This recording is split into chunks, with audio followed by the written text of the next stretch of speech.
আজ হঠাৎ প্রিয় মানুষটার আইডিতে ঢুকলাম।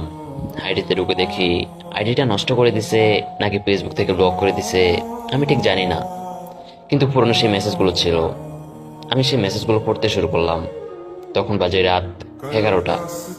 মেসেজগুলো পড়তে পড়তে চোখ দিয়ে অজরে পানি পড়ছিল। আর আমি ভাবছিলাম আমাদের সম্পর্ক কতই না সুন্দর ছিল, কিন্তু মেসেজে যখন শেষ প্রান্তে এসেছি আমি কিছুই বুঝতে পারছিলাম না। সে আমাকে এমনভাবে ছেড়ে চলে গেছে যে তার কোনো দোষই ছিল না।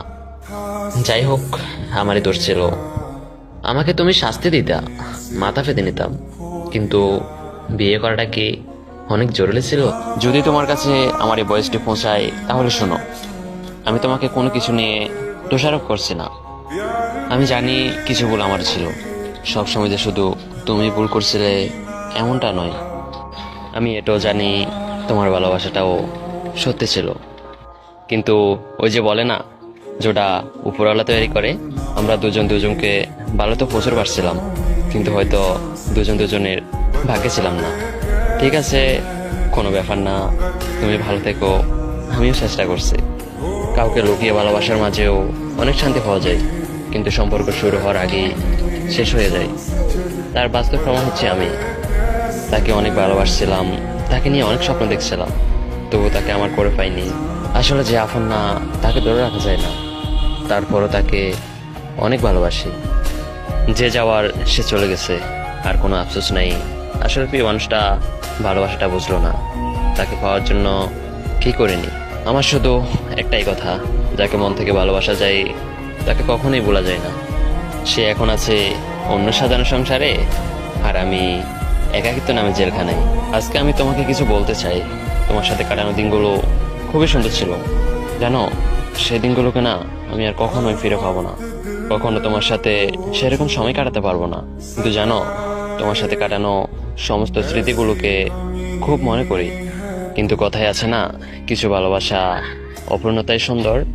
আমিও সেটা মেনে নিয়েছি, কিন্তু কি জানো, আমি তোমার খুশির জন্যই তোমার থেকে দূরত্ব করে দিয়েছি। হ্যাঁ, আমি কখনো মুখে বলতে পারিনি, কিন্তু কি বলতো, মুখ দিয়ে মিথ্যা বলা সহজ, কিন্তু চোখে যে মিথ্যা বলতে পারে না। আমি তোমার চোখে তোমার করা আমার জন্য দূরত্ব দেখেছি প্রিয়। তাই তো তুমি আজ আমার সীমানার বাহিরে, যেটা তুমি চেয়েছিলে। আমি আজও তোমার, কিন্তু তুমি আমার নয়। তুমি আমার খুব শখের মানুষ ছেলে। আচ্ছা, আমি যদি আত্মহত্যা করি তাহলে কি আমার আত্মা সবকিছু দেখতে পারবে, সব জায়গাতে যেতে পারবে, সব কথা শুনতে পারবে? তেমন কিছু না। আমি শুধু আমার প্রিয় মানুষটার মনের কথা জানার জন্য আত্মহত্যা করতে চাই।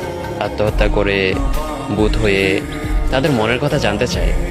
ঠিক আর কি করলে, কতটা ভালোবাসলে তাদের মনের কথা জানা যেত। আমার একবার আত্মহত্যা করা প্রয়োজন ছিল, বড্ড প্রয়োজন। তুমি আমার সুখের কারণ।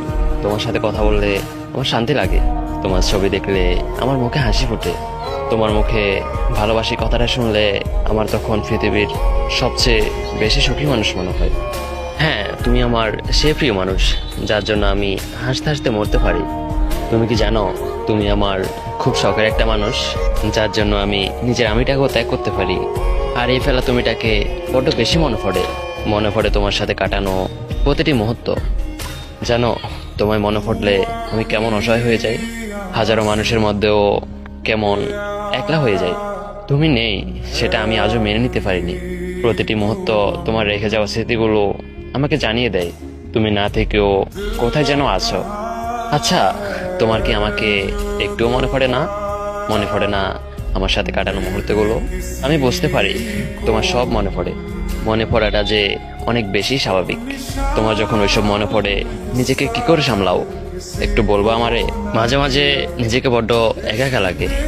মনে হয় এত মানুষের ভিড়ে দম বন্ধ হয়ে আসছে, কিছুই ভালো লাগে না।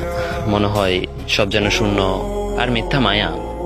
যখন মন খারাপ হয় খুঁজতে থাকি সে কারণগুলো, কিন্তু পাই না। মন খারাপের রাত অনেক দীর্ঘ হয়, শেষ হতে চায় না। তবে এই খারাপ লাগার সময়ে যে মানুষটা পাশে থাকে, সঙ্গ দেয়, তাকে পৃথিবীর সব থেকে আলাদা মানুষ বলে মনে হয়। জীবন চলার পথে অনেক মানুষের সাথে পরিচয় হয়েছে, কিন্তু এমন কাউকে পাইনি যে আমার খারাপ লাগার সময়ে পাশে থাকবে, সঙ্গ দেবে।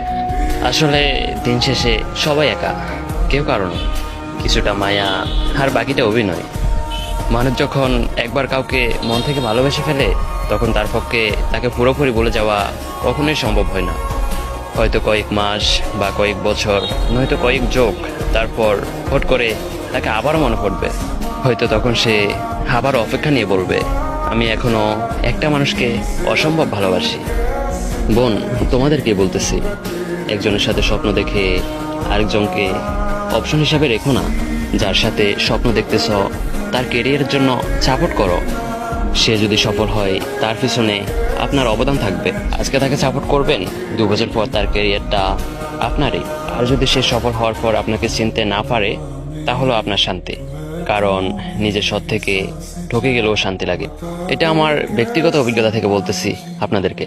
ভুল হলে প্লিজ ক্ষমার দৃষ্টিতে দেখবেন।